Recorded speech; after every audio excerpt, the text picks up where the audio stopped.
Let's go to this conversation. Our Communications and Technologies Minister Khumbudzo Ntshavheni says the new deadline for the application and registration for set-top boxes is the 30th of September this year. This comes after the Constitutional Court ruling calling on the minister to do more consultations when it comes to this particular process. Let's speak now to Adv Zanyiwe Nthatisi-Asare, who's the Digitally Legal CEO. Thank you so much for your time. I know last time we spoke about this particular conversation, and here we are again for another installment.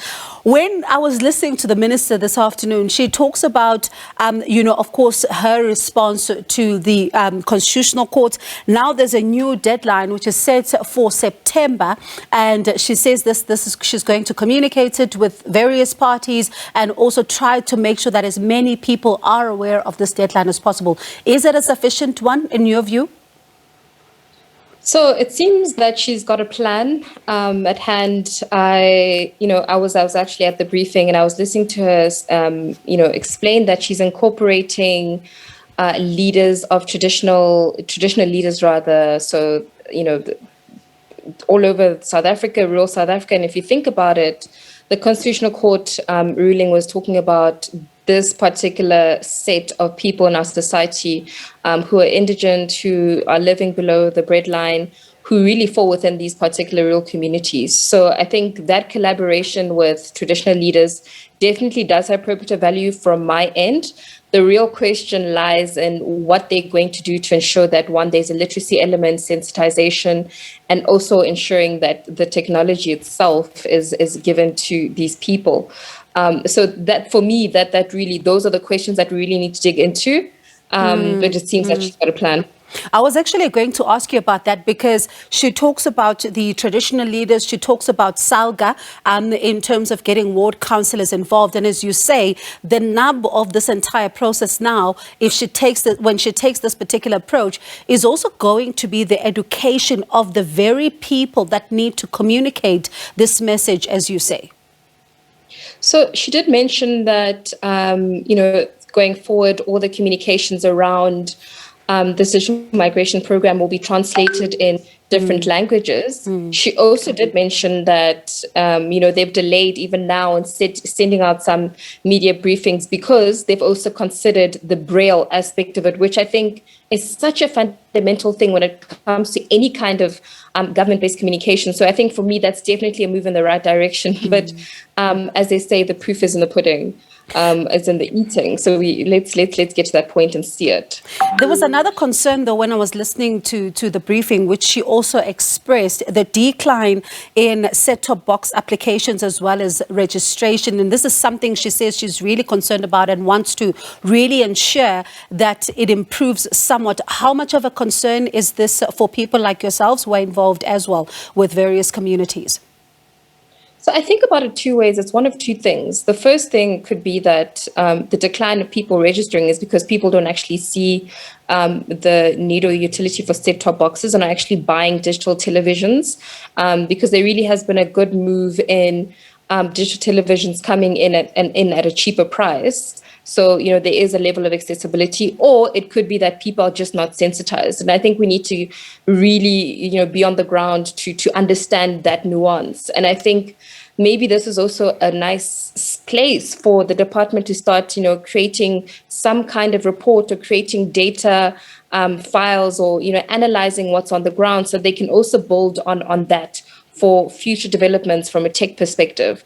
So, it's either or. It's either people are purchasing for themselves or there's a big problem in educating people, making them understand they need to go and register. She said something and that I'm keen to find, to get your thoughts on. She says, fight to buy the digital television sets instead of set-top boxes. And she talks about, information being, available on this digital platform where you can see which television sets are in fact compliant.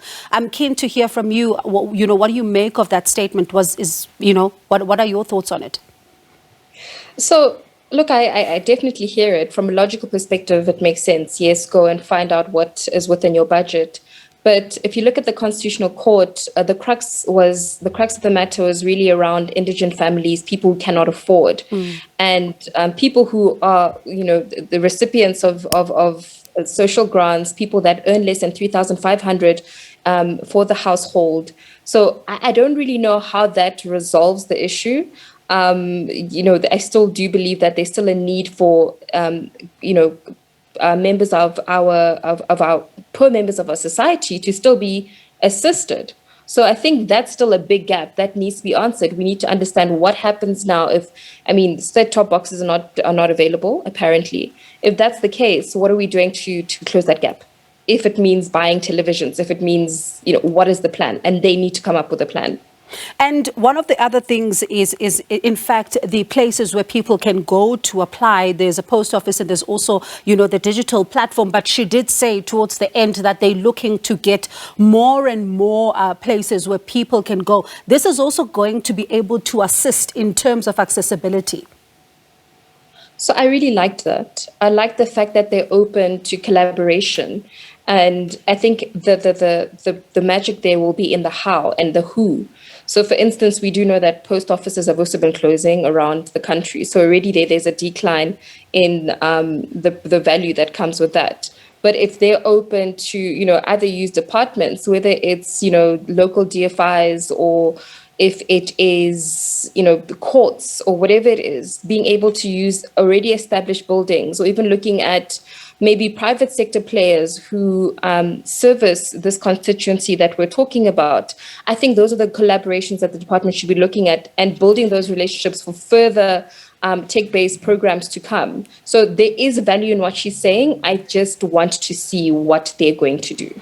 And she also talks about, the continuation of, the process to roll out spectrum in the 5 provinces where they are done. But I'm keen to hear your thoughts on this one, because she talks about what comes up next now, which, she does admit that more and more people are watching television online and they need to make sure that they address this issue of data costs. That is going to go quite far in order to assist quite a lot of people, even beyond just watching television.